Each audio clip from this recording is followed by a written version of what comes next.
ನಿಮ್ ಜೊತೆ ಅಷ್ಟೊಂದು ಇನ್ವಾಲ್ವ್ ಆಗಿದ್ವಿ. ನಮ್ಮ ಕೇಸಲ್ಲೆಲ್ಲ ತುಂಬಾ ಚೆನ್ನಾಗಿ ಅಸಿಸ್ಟ್ ಮಾಡಿದ್ದೀರಾ. ನಮ್ಗೊಂಥರ ಹೆಮ್ಮೆ ಅನ್ಸುತ್ತೆ. ಇವತ್ತು ನೀವು ಬಿಟ್ಟೋದಾಗ ನಮ್ಗೆ ಯೋಚನೆ ಸ್ಟಾರ್ಟ್ ಆಗುತ್ತೆ. ಜೂನಿಯರ್ ಬಂದು ಅವ್ರು ಅಡ್ಜಸ್ಟ್ ಆಗಿ ನಮ್ಮ ಜೊತೆ ಅಡ್ಜಸ್ಟ್ ಆಗಿ ಕೇಸಲ್ಲಿ ವಾಶ್ ಆಗ್ಲಿಕ್ಕೆ ಆಗಲ್ಲ. ಬಟ್ ನೀವು ರ್ಯಾಲಿ ಹಾಕಿ ಅಂತ ನಕ್ಕಂತ ರ್ಯಾಲಿ ಹಾಕ್ಬಿಡ್ತಾ ಇದ್ರಿ. ಕೇಸಲ್ಲಿ ತುಂಬಾ ಚೆನ್ನಾಗಿ ಇನ್ವಾಲ್ವ್ ಆಗಿ ತುಂಬಾ ಎಕ್ಸ್ಪೀರಿಯನ್ಸ್ ಇರುವಂತ ಸ್ಟಾಫ್ ತರ ಕೆಲಸ ಮಾಡ್ತಾ ಇದ್ರಿ. ನಮ್ಗೆ ತುಂಬಾ ಸಂತೋಷ. ಒಂದ್ಸಾರಿ ಜೋರ ಚಪ್ಪಾಳೆ ಯಾರ್ಯಾರು ನಮ್ಮ ಜೊತೆ ಕೆಲಸ ಮಾಡ್ತಾರೆ. ಇನ್ನೊಂದ್ಸಾರಿ ಇಷ್ಟೇನ ಚಪ್ಪಾಳೆ. Thank you. ಇವತ್ತು ನಿಮ್ಮ ಮುಂದೆ ದೇವ ಚಿತ್ರದ ಒಂದು ಗೀತೆಯನ್ನ ನಾನು ಹಾಡ್ತಾ ಇದ್ದೀನಿ. ಈ ಸಂದರ್ಭ ಚೆನ್ನಾಗಿದೆ ಅಂತ ನಾನು ಅನ್ಕೊಂಡಿದ್ದೀನಿ. ನೀವೆಲ್ಲ ಎಂಜಾಯ್ ಮಾಡಬೇಕು ಅಂತ ಹೇಳ್ತೀನಿ. ಕೆಲವರು ಡ್ಯಾನ್ಸ್ ಮಾಡ್ಬೋದು. ಒಳ್ಳೆ ಬೀಟ್ ಸಾಂಗ್ ಇದೆ. ದಯವಿಟ್ಟು ಮುಂದೆ ಬಂದು ಯಾರು ಡ್ಯಾನ್ಸ್ ಮಾಡ್ತಿರೋರೆಲ್ಲರೂ. ಹಾಗೆ ನಮ್ಮ ಸೀನಿಯರ್ ಇನ್ಚಾರ್ಜ್ ಮತ್ತೆ ನಮ್ಮ ಸ್ಟಾಫ್ ಎಲ್ಲ ಇದ್ದಾರೆ. ಅವ್ರಿಗೂ ಕೂಡ ಧನ್ಯವಾದ. ಈ ಸಂದರ್ಭದಲ್ಲಿ ಎಲ್ಲ ಬಂದಿದ್ದಾರೆ ನೋಡ್ಲಿಕ್ಕೆ. ಅವ್ರಿಗಾಗಿ ಜೋರ ಚಪ್ಪಾಳೆ. ನಮ್ಮ ಓಪಿ ಇನ್ಚಾರ್ಜ್ ಪ್ರಭುಕುಮಾರ್ ಸರ್ ಇದ್ದಾರೆ ಇಲ್ಲಿ. ಅವ್ರಿಗೂ ಕೂಡ ಜೋರಾಗಿ ಶೋಭಾ ಮೇಡಮ್, ಅನಿಕಾ ಮೇಡಮ್, ಹಾಗೆ ಇನ್ನೊಂದು ಶೋಭಾ ಮೇಡಮ್ ಎಲ್ಲ ಇದ್ದಾರೆ. ಅವ್ರಿಗೆ ಜೋರ ಚಪ್ಪಾಳೆ. ನೀವೆಲ್ಲ ಈಗ ಓಟಿಗೆ ಬಂದಾಗ ಅವರೆಲ್ಲ ಸಿಗ್ತಾರೆ.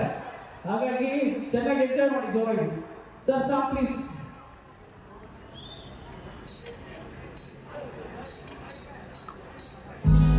ಸಂಭ್ರಮದ ಸಮಯದಲ್ಲಿ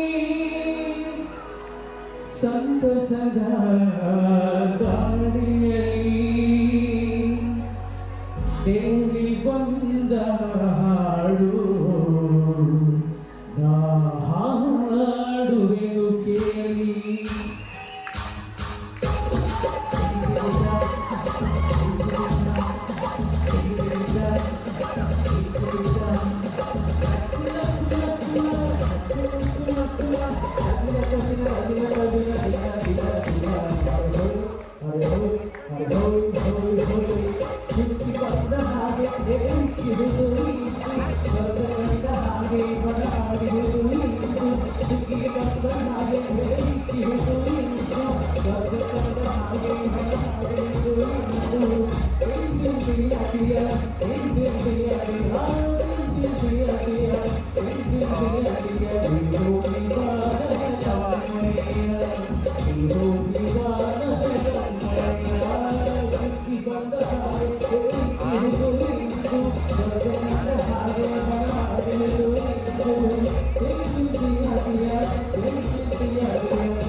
ಎಂದು ನಮ್ಮ ಹಾಡು ಒಂದೇ ಬಂದಿರುವಂತೆ ಒಬ್ಬ ಶ್ರೀಮಂತ ಇನ್ನೊಬ್ಬ ಧೀಮಂತ ಬದುಕಿತು ನಿಶ್ಚಿಂತೆ.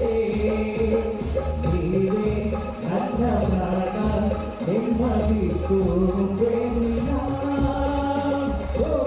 ಹೇಳಿಯಲ್ಲಿ ಸೌಖ್ಯವನ್ನು ಕಾಣುವೆನು ಬೇರೇನು ಬೇಕಿಲ್ಲ.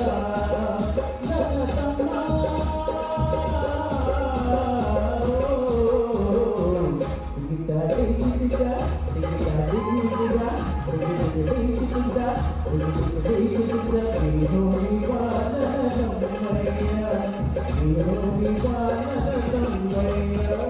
ಸುಖಿ ಬಂದ ಹಾಗೆ ಹಿಡಿಯುವುದು ಇಂದು ಸ್ವರ್ಗದ ಹಾಗೆ ಮರ ಹಾಡಿಹುದು ಇಂದು